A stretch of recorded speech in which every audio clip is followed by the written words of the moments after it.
Hi, I'm Camille Pajarillaga from BSCE 1E of Nueva University of Science and Technology, and this is Physics for Engineers 1. In this video, we're going to talk about constant acceleration equations of motion. So, we all know that acceleration is defined as the change in velocity over change in time, and it is considered constant if this change in velocity happens in a constant or uniform rate.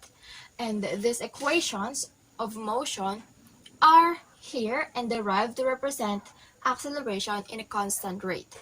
So there are 5 equations of motion, and for this lesson, we're going to talk about equation number 5, which is velocity squared is equivalent to initial velocity squared plus 2a multiplied by the change in position. So this equation is related to velocity as a function of position, meaning it relates velocity to position. So this equation is first derived from the first equation. So we're going to use this first to get an equation of time. And then we're going to derive this to get an equation for time. We're going to move the initial velocity to the other side, so it's going to be negative.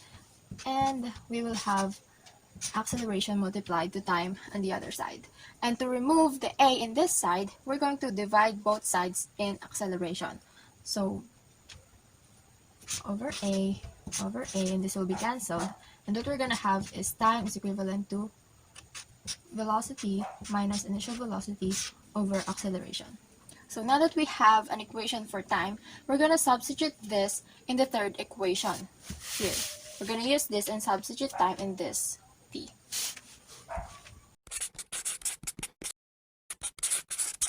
So in t, we're going to write this instead. There. So the next step is we're going to factor out the a here.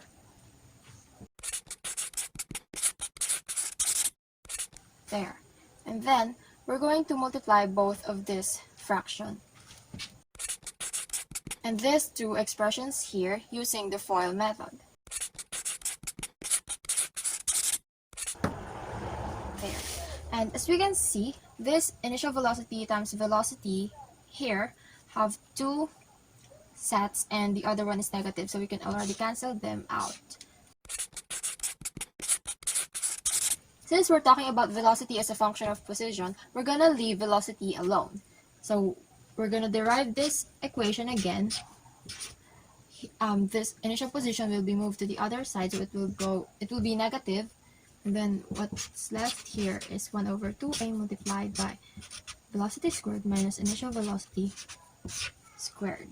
And then to cancel this 1 over 2a, we have to multiply both sides by 2a. Here.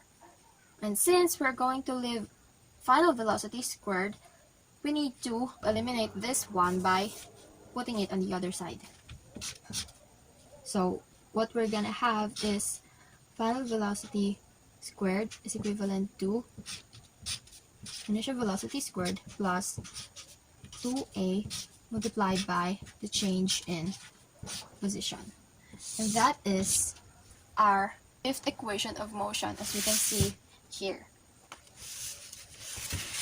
And that's it for today's presentation. Thank you so much for watching.